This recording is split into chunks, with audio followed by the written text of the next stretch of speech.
திருச்செந்தூர் முருகன் கோயில்ல கூடுற கூட்டம் மாதிரி திருநெல்வேலியில கூடியிருக்கு. அது ஒரு நண்பர் கூட போட்டிருந்தாரு, திருச்செந்தூரின் கடலோரத்தில் அந்த பாட்டை போட்டு அந்த கூட்டத்தை போட்டிருந்தாரு. விஜய்க்கு இருக்கிற பலம் அந்த கூட்டம், விஜய்க்கு இருக்கிற பலவீனம் அதே கூட்டம். கரூர்ல எதுவும் இன்சிடென்ட் நடக்காம போயிருந்ததுன்னா இன்னும் ரொம்ப வலிமையான சக்தியா விஜய் கண்டிப்பா வந்திருப்பார். 72 நாள் வீட்டை விட்டு வெளியவே வர முடியாத சூழல். எடப்பாடியே இப்ப கிண்டல் பண்றாரு, மிதிக்கப்படுறாங்க, இதெல்லாம் தெரியுது.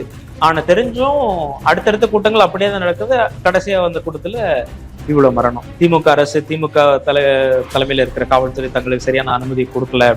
அரசியல், இதெல்லாம் அரசியல்ல நடக்கும். புதிய சக்தி வரும் பொழுது எப்படி ஆளுங்கட்சி அதை விடும், முடிந்த அளவுக்கு முடக்க தான் பார்ப்பாங்க. பொதுக்கூட்ட ஸ்டைல்ல போயிருக்கலாம். விஜய் பிரச்சாரத்துக்கு கிளம்பிட்டாரு வேன்ல. இப்போ ஒரு பாதி தமிழ்நாட்டை கூட அவர் இன்னும் கவர் பண்ணல. களத்துக்கு வர மாட்டேன்னு கடுப்பாக்குறாங்க. களத்துக்கு வந்தா நம்ம பசங்க சும்மா மாட்டாங்க, கழுத்துல மாலையை போட்டு இழுக்கிறாரு. அப்புறம் என்ன பண்றது, அவரு கூட்டத்தை பார்த்தாலே அலறி அடிச்சுட்டு விஜய் ஓடுற மாதிரி பண்ணிடுறாங்க. இது ஒரு வீடியோ பார்த்தேன், அப்படியே ஒருத்தன் தர்பூசணி பழத்தை தூக்கி அப்படி போடுறான். இளைய தளபதி விஜய் 10 நாளுக்கு ஒருக்கா வெளியே வந்தாலும் பட்டையை கிளப்பிட்டு இருக்காரு, அப்படிதான் சொல்லணும். வெளியே வந்தா மாஸ் கூட்டம் அலை மோதுது. திருச்செந்தூர் முருகன் கோயில்ல கூடுற கூட்டம் மாதிரி திருநெல்வேலியில கூடியிருக்கு. அது ஒரு நண்பர் கூட போட்டிருந்தாரு, திருச்செந்தூரின் கடலோரத்தில் அந்த பாட்டை போட்டு அந்த கூட்டத்தை போட்டிருந்தாரு ஒரு பத்திரிகையாளர். ஸோ அந்த அளவுக்கு அவரோட கூட்டம் நெல்லையில ரீசெண்டா நடந்த கூட்டத்தை பார்த்து தமிழ்நாடு ஸ்தம்பிச்சு போச்சு. ஏடிஎம்கே டிஎம்கே 2 சைட்லயுமே அத ரொம்ப பாக்குறாங்க. நல்ல கூட்டம் வருது. என்னன்னா விஜய்க்கு இருக்கிற பலம் அந்த கூட்டம், விஜய்க்கு இருக்கிற பலவீனம் அதே கூட்டம். இந்த பலம் பலவீனம் ரெண்டுமே அந்த ரசிகர்கள் தான், இந்த தொண்டர்கள் தான். அவருடைய கேம்பெயின் சக்சஸ்ஃபுல்லா நடந்திருந்து கரூர்ல எதுவும் இன்சிடென்ட் நடக்காம போயிருந்ததுன்னா இன்னும் ரொம்ப வலிமையான சக்தியா விஜய் கண்டிப்பா வந்திருப்பார். ஆனா அவருக்கு ஒரு செட்பேக்கா கரூர்ல அந்த 41 பேர் உயிரிழப்புங்கிறது அவருக்கு மிகப்பெரிய செட்பேக் ஆயிடுச்சு. 72 நாள் வீட்டை விட்டு வெளியவே வர முடியாத சூழல். எடப்பாடியே இப்ப கிண்டல் பண்றாரு. 72 நாள் ஒரு சம்பவம் நடந்தோடனே 72 நாள் வீட்டை விட்டே வெளியே வர முடியல, இவரெல்லாம் என்ன பண்ண போறாருன்னு எடப்பாடியே விமர்சனம் பண்றாரு.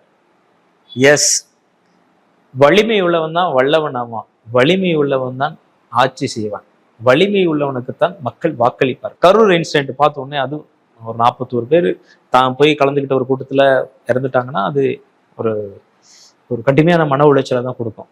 அதுல இருந்து அவரால் வர முடியல. அவர் எதிர்பார்க்கல அந்த மாதிரி ஒரு இன்சிடென்ட்டை. பட் அந்த கட்டமைப்பு, அந்த கட்சியோட கட்டமைப்பு, அது லாஸ்ட் 5 கூட்டங்களா, சில கூட்டங்களுக்கு இப்படிதான் கட்டுக்கடங்காத கூட்டம் வருது, நசுக்கப்படுறாங்க, மிதிக்கப்படுறாங்க, இதெல்லாம் தெரியுது. ஆனா தெரிஞ்சும் அடுத்தடுத்த கூட்டங்கள் அப்படியே தான் நடக்குது. கடைசியா வந்த கூட்டத்துல இவ்வளவு மரணம். அதான் ஒரு விஷயத்துல பாடம் கற்றுக்கணும். ஒரு ஃபர்ஸ்ட் இன்ஸ்டன்ட்லயே நிறைய கூட்டம் வருதா, அந்த பல்ஸை பிடிச்சிட்டு இதை ஸ்ட்ராங்கா வராம இருக்கிறதுக்கு என்ன பண்ணணும்னு பார்க்கணும். ஆனா திமுக மேல குற்றம் சாட்டினாங்க, திமுக அரசு, திமுக தலைமையில இருக்கிற காவல்துறை தங்களுக்கு சரியான அனுமதி கொடுக்கல அப்படின்னு. அரசியல், இதெல்லாம் அரசியல்ல நடக்கும். புதிய சக்தி வரும் பொழுது எப்படி ஆளுங்கட்சி அதை விடும், முடிந்த அளவுக்கு முடக்க தான் பார்ப்பாங்க. ஆனா அதெல்லாம் தாண்டி வந்திருக்கணும். அப்போ அவங்க பொதுக்கூட்ட ஸ்டைல்ல போயிருக்கலாம். மேடம் ஜெயலலிதா பண்ற மாதிரி பொதுக்கூட்டம் நீட்டா போனோமா, கூட்டு ஒரு 10,000 பேர் 1 லட்சம் பேர் கூட கூட்டு வருவாங்க. தலைவி பட்டன்னு ஹெலிகாப்டர்ல வருவாங்க. அப்படியே ஹெலிபேடு பொதுக்கூட்ட மேடை அருகிலேயே இருக்கும். அப்படியே வருவாங்க, மேடைக்கு வருவாங்க, காட்சி எழுப்பாங்க, ஒரு தெய்வீக தேவதை தரிசனம் கொடுத்துட்டு அப்படியே ஒரு ஷார்ப்பான ஸ்பீச், மக்கள் அங்கிருந்து என்ன மெசேஜ் எடுத்துட்டு போகணுமோ அதை சொல்லிடுவாங்க. அவ்வளவுதான், முடிச்சுட்டு அப்படியே அந்த அந்த அந்த ஜோஷ், அந்த கூட்டம் அப்படி வலிமையா இருக்கும் பொழுது அப்படியே ஹெலிகாப்டர் பிடிச்சி பறந்துடுவாங்க. அப்படி போயிருப்பாங்க. ஏன் அவங்களால இப்படி போயிட்டு ஸ்ட்ரீட் கேம்பெயின் பண்ண முடியாதா? ஏன் பண்ணல? அவங்கள மாதிரியான கரிஷ்மேட்டிக் லீடரு தமிழ்நாட்டில் இல்லையே. அவ்வளோ ஈர்ப்பு சக்தி உள்ள தலைவியால இருந்தாங்க. ஆனா அவங்களே பொதுக்கூட்ட மேடைகளுக்கு மாறிட்டாங்க. கடைசி காலகட்டங்கள் எல்லாம் பொதுக்கூட்டம் தான் அவங்க பிரச்சாரமே. இந்த மாதிரி ஸ்ட்ரீட் கேம்பெயின்லாம் பண்ணவே இல்லை. ரொம்ப பிரச்சாரம் நாமினேஷன்லாம் முடிஞ்சதுக்கு அப்புறம் தான் அந்த மாதிரி ஸ்ட்ரீட் கேம்பெயின் அதுவும் குறைச்சிட்டாங்க. அந்த ரூட் எடுத்திருக்கலாம் விஜய். அதற்கு அவருக்கு கூட இருக்கிறவங்க, ஆதவர்ஜுனா போன்றவர்கள், அந்த கட்டமைப்புல இருக்கிறவங்க அந்த அட்வைஸை கொடுக்கணும், அதை பண்ணணும், அதை விஜய் கேட்கணும், இப்படி பண்ணலாம் தலைவர், அவர் ஒத்துக்கணும். இதெல்லாம் இருக்கு. ஒரு கலெக்டிவ் எனர்ஜி தான் பாலிடிக்ஸ். அது பண்ணியிருந்தா அந்த மாதிரியான இன்சிடென்ட் நடந்திருக்காது. இன்னும் நல்லா கட்டுக்கோப்பா கொண்டு போயிருக்கலாம் அவங்களால. யோசிச்சுக்கிட்டே இருக்கணும், மாத்தி மாத்தி யோசிக்கணும், வேற என்ன பண்ணலாம், பெஸ்ட் டெலிவரி எப்படி பண்ணலாம், யாருக்கும் எந்த காயங்களும் இல்லாம எப்படி போலாங்களோ யோசிச்சிருக்கணும். அந்த அந்த இன்சிடென்ட்லாம் ஒரு பக்கம் விட்டுருங்க. அதுல விஜய் முடக்கப்பட்டார், ஜனநாயகன் முடக்கப்பட்டார், ஜனநாயகத்தையும் முடக்கிட்டாங்க. அதெல்லாம் ஒண்ணும் பண்ண முடியாது. இது எலெக்ஷனே, இது வாரு, ஒவ்வொன்றும் ஒரு டிசைன் நடக்கும். இந்த பக்கம் டிஎம்கே வந்து தனக்கு சரியான போதுமான வசதிகளை ஏற்படுத்தாதனால இந்த உயிரிழப்புகள்னு சொன்னாரு. இன்னொரு பக்கம் பாஜக ஜனநாயகனும் முடக்குச்சு. நடந்தது, ரெண்டுமே நடந்தது. இப்போ எலெக்ஷன் டக்குன்னு வந்துருச்சு. வந்த உடனே என்ன பண்றதுன்னு தெரியல விஜய்க்கு. பிரச்சாரத்துக்கு கிளம்பிட்டாரு, வேன்ல கிளம்பிட்டாரு. டைம் இல்லை. இப்போ ஒரு பாதி தமிழ்நாட்டை கூட அவர் இன்னும் கவர் பண்ணல. 1/3 தான் எனக்கு தெரிஞ்சு, ஒரு 3/4 ஒரு பங்கு தான் இப்போ லைட்டா டச் பண்ணியிருப்பாரு. அதுவுமே சும்மா ஓரளவுக்கு தான். அது ஃபோக்கஸ்டா டிஎம்கே பெல்ட் மட்டும்தான், டிஎம்கே வலிமையா இருக்கிற பகுதியில தான் பாக்குறாரு. அப்போ இது விஜய்க்கு வெற்றி தருமா அப்படின்னா அண்ணன் சீமான் மாதிரி தான், வாய்ப்பில்லை ராஜா, வாய்ப்பில்லை. ஏன்னா நீங்க இன்டென்சிவா உங்களோட விஷயத்த நீங்க முன்னெடுத்து போகணும். ஸ்டாலின்னா நமக்கு நாமேன்னு எதிர்கட்சியா இருக்கும்போதே நடக்க ஆரம்பிச்சார், வீதி நடக்க ஆரம்பிச்சார். நடந்து அந்த கட்சியில தன்னை நிலைநிறுத்திக்கிட்டார். நடந்து தன்னை நிலைநிறுத்தி கொண்டவர் தான் ஸ்டாலின். அது மாதிரி விஜய் பண்ணியிருக்கணும்.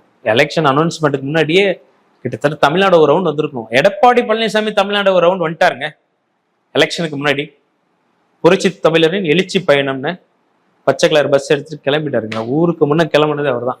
அரசியல்ல அந்த வெறி இருக்கணும், வரணும், நம்ம திரும்ப மறுபடியும் முதலமைச்சராக வரணுங்கிற வெறி, அந்த ஃபயர், நெருப்பு இருக்கணும். நெருப்பு இருந்தால் தான் வரும். அந்த நெருப்பு எடப்பாடிக்கு இருந்தது அவர் பண்ணாரு. அந்த பிரச்சாரம் பெரிய லெவலுக்கு அவருக்கு எப்படி வந்திருக்குன்னு தெரியல. பட் அந்த பிரச்சார டிசைன்ல அது கொண்டு போன மெசேஜ்ல எல்லாம் கொஞ்சம் வீக் இருக்கு.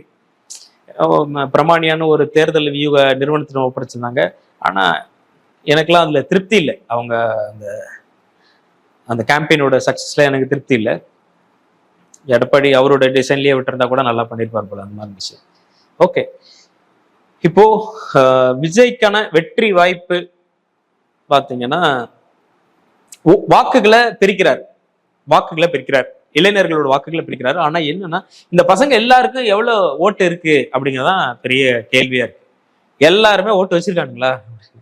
ஏன்னா எஸ்ஏஆருங்கிறது சிறப்பு இந்த வாக்காளர் திருத்தத்துல வந்து யாரு தன்னோட ஓட்டு வேணும், விட்டுறக்கூடாது, நான் திரும்ப போய் ஓட்டு போடணும்னு நினைச்சு இன்டென்சிவா ரொம்ப சீரியஸா அந்த ஃபார்ம் எல்லாம் ஃபில் பண்ணி எழுதி கொடுத்தாங்களோ அவங்களுக்கு மட்டும்தான் ஓட்டு. நீங்க வீட்டுல சும்மா உட்காந்தீங்கன்னா உங்களுக்கு ஓட்டு கிடையாது. நீங்க மாதிரிலாம் இல்லை, உங்களுக்கு அப்படியே ஓட்டு ஸ்லிப்பு வந்து வீட்டுல கையில இருந்தாங்க கொடுத்து வாங்க ஓட்டு போடுங்கலாம் சொல்ல மாட்டாங்க. இது முறை நீங்க அந்த ஃபார்ம்லாம் ஃபில் பண்ணி 2 மாசத்துக்கு முன்னாடி நடந்தது இல்லையா, அதெல்லாம் பண்ணியிருந்தீங்கன்னா தான் ஓட்டு. ஆனா இந்த சீரியஸ் பார்ட்டிசிபேஷன் யங்ஸ்டர்ஸ்ட இருக்குமானா இருக்காது. ஏன்னா யங்ஸ்டர்ஸ்ட சீரியஸ் பொலிட்டிக்கல் பார்ட்டிசிபேஷன் இருக்காது. இதுதான் ஃபர்ஸ்ட் டைம் தமிழ்நாட்டுல இவ்வளோ பொலிட்டிக்கல் பார்ட்டிசிபேஷன் இருக்கிறது. அது காரணம் விஜய் நல்ல உச்சத்துல இருக்கும்போது அரசியலுக்கு வந்துட்டாரு. அப்படியே தியேட்டருக்கு போயிட்டு இருந்தவங்க அப்படியே பாலிடிக்ஸ் வந்துட்டாங்க. படம் பார்த்து இந்த பசங்க அப்படியே அரசியலுக்கு வந்துட்டாங்க. ஆனா எஸ்ஏஆர் ஃபார்ம்லாம் ஃபில் பண்ணாதான் நமக்கு ஓட்டு அப்படிங்கிறதெல்லாம் பண்ணாங்களா, தன்னோட வாக்கை வந்து ஊர்ஜிதப்படுத்திக்கிட்டாங்களா அப்படிங்கிறது டவுட். எவ்வளவு பேர் வரக்கூடிய இந்த கூட்டத்துல எவ்வளவு பேருக்கு வாக்குகள் இருக்கு? ஒரு 50, அந்த 100 பேர் வராங்க இந்த கூடுற 10,000 1 லட்சம் கூட்டத்துல ஒரு 50 லட்சம் பேருக்கு ஓட்டு இருக்குமானா கேள்விக்குறிதான். எவ்வளவு பேர் அந்த ஓட்டை வந்து வச்சிருக்காங்க அப்படிங்கிறது பார்க்கணும். ஏன்னா இந்த எஸ்ஐஆர்ல வந்து நல்ல ஃபில்டர் பண்ணிருக்காங்க. அப்போ அதுவும் ஒரு பெரிய சவால் விஜய்க்கு. இதெல்லாம் தாண்டி ஏதாவது பண்ணிடலான்னு களத்துல இறங்கி சைக்கிள் ஓட்டுனா கழுத்துல மாலையை போட்டு கீழே தள்ளி விடுறாங்க அவர் விஜய். அவரு களத்துக்கு வர மாட்டேன்னு கடுப்பாக்குறாங்க. களத்துக்கு வந்தா நம்ம பசங்க சும்மா மாட்டாங்க, கழுத்துல மாலையை போட்டு இழுக்கிறாங்க.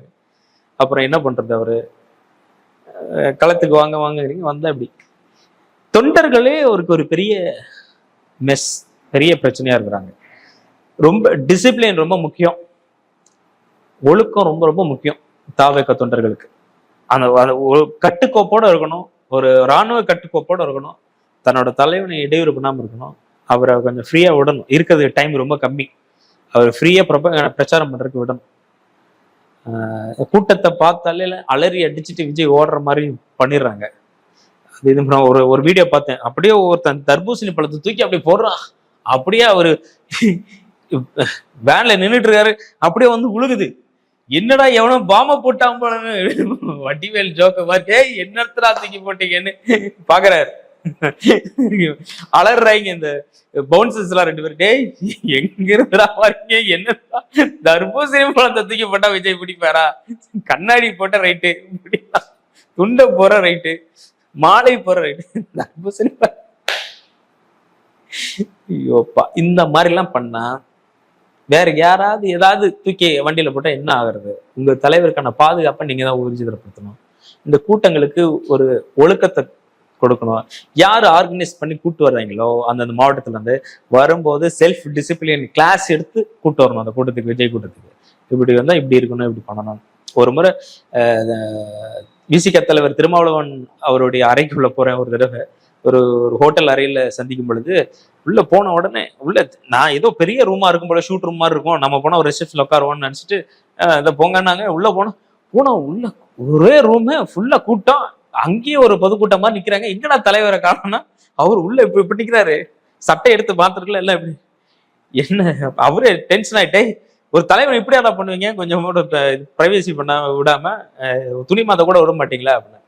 அவர் மேல அதீதமான அன்பு அந்த கட்சிக்காரங்களுக்கு. அவர் எப்படியாவது பார்க்கணும் பண்ணணும்னு அப்படி போயிடுவாங்க.